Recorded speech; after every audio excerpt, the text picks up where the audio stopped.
Olá, eu me chamo Gabriel Tucci e eu vim aqui te falar um pouquinho sobre os símbolos, ou melhor, um símbolo, e qual que é a importância psicológica desse símbolo, tanto para o personagem principal, quanto como a gente pode usar isso na nossa vida. E eu vou falar hoje sobre O Poderoso Chefão. Você provavelmente já assistiu esse filme, ou provavelmente já ouviu falar, pelo menos, né? Se eu não me engano, ele é o top 2 aí da lista IMDb, né? Dos filmes mais votados aí, mais com as melhores notas da história do cinema. Então é um filme muito conhecido e muito difundido, inclusive a trilha sonora é muito famosa e tudo mais.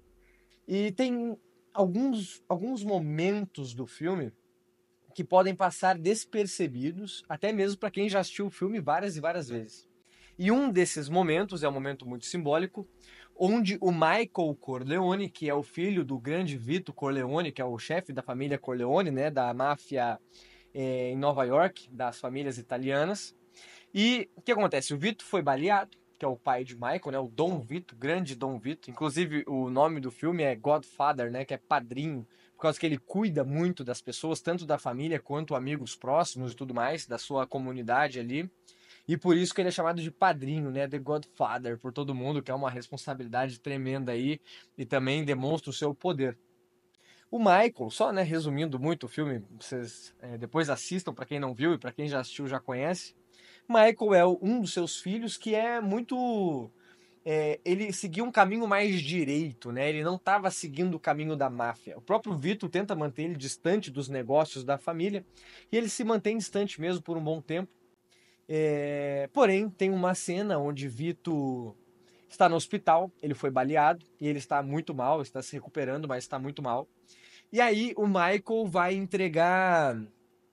Vai ver o pai dele, né? Não se lembra se ele vai entregar flores, alguma coisa, mas ele vai lá ver o pai. E quando ele chega lá, o hospital está completamente vazio e o seu pai está completamente desprotegido.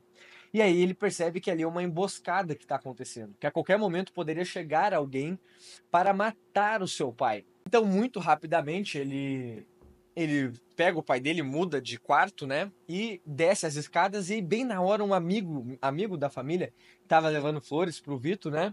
Chega. E aí ele fala, ó, me ajuda, ajeita aqui o paletó, né? Ele tava com sobretudo, bem estilo americano no frio, né? E ele ajeita a gola para cima assim, coloca o chapéu para baixo e fala, ó, deixa a mão na cintura assim, como se você tivesse uma arma, porque eu acho que vão tentar matar o meu pai. E aí eles ficam ali, né, parados na frente do hospital, encostam um carro com 4 capangas, se eu não me engano, gente ali mal encarada, dá uma olhada, veem que tem pessoas e vão embora. Então quer dizer, realmente era uma emboscada. Aqueles homens foram lá para matar o Vito Corleone. Mas o acordo era que o hospital estivesse vazio. E como eles viram que tinham seguranças, resolveram não se meter naquela treta, né? Mal eles sabiam que os dois homens estavam desarmados, tanto Michael quanto o seu amigo. E aí eles vão embora e o amigo de Michael fica tão nervoso com essa situação, porque imagina, a vida dele estava completamente em risco ali, que ele vai tentar acender um cigarro, mas ele não consegue. Ele tá tão nervoso que a mão dele fica tremendo e ele não consegue acender. E aí o Michael pega o isqueiro com toda a calma do mundo e consegue acender, né? Acende o isqueiro e o amigo acende o cigarro. E aí a cena é muito sutil, por isso que poucas pessoas percebem. Mas depois que o Michael acende o cigarro, ele dá uma olhada pro isqueiro, né? Como se refletindo um pouco. E aí muda a cena, segue o baile. Mas fica muito claro que aquilo se torna pro Michael um símbolo de um possível chefe da máfia. Que é o quê? Ter uma certa frieza ou uma calma em momentos de muita tensão. E o próprio irmão de Michael, que era para assumir os negócios da família, que é o Sonny, ele é muito nervoso, muito esquentado, ele não sabe tomar decisões, a gente consegue ver isso durante o filme. E o Michael, pelo contrário, ele é muito racional o tempo todo, muito tranquilo, o circo tá pegando fogo e ele tranquilo. E aquele isqueiro se torna um símbolo de força ou de calma, ou essa calma perante realmente a dificuldade, o momento de tensão que o Michael tem. E a partir daquele momento começa-se um arco narrativo do virtuoso Michael, longe dos negócios da família, onde ele começa a cada vez mais entrar nos negócios da família e lá no final do filme a gente sabe o que acontece, que ele acaba se tornando o chefe da máfia, né? O chefe da família Corleone. Então, Por que que eu tô falando isso para vocês, né? Como uma chave psicológica, em primeiro lugar, esse isqueiro. Quer dizer que o isqueiro dava poderes ao Michael, né? O isqueiro era o que trazia calma para ele? Claro que não. O isqueiro foi o momento que ele percebeu essa habilidade inerente, essa habilidade que existia dentro dele. Então ele começa a carregar o isqueiro, inclusive numa cena seguinte. A primeira cena que ele se porta como chefe da família, se vocês forem analisar com cautela, vocês vão perceber que ele tá com o isqueiro na mão. É o momento que ele vai lá para Las Vegas para cobrar lá o chefe dos cassinos e tal, e você percebe que ele tá com aquele isqueiro na mão. Por quê? Não é porque o isqueiro dá poderes ao Michael Corleone, mas porque o isqueiro relembra para ele algo que ele não quer esquecer, que é essa habilidade que ele tem, que é essa coisa meio natural dele. E por que que isso é muito importante? Porque existem muitos símbolos ao nosso redor. E se nós perdemos esse contato, nós perdemos o contato com algo muito precioso. Então, só um exemplo para poder trazer para vocês perceberem isso. A aliança que nós entregamos no sacramento do matrimônio, né, quando a gente vai se casar. A aliança, ela é um símbolo de algo, um símbolo de um voto sagrado, de uma responsabilidade assumida, de tudo aquilo que a gente sabe, né? Então, a aliança, ela aponta para algo muito superior a ela. E o que que acontece hoje, numa sociedade extremamente materialista como a que a gente vive? As pessoas estão muito preocupadas com o material aliança. Então, quanto de ouro tem aí? Quanto custa?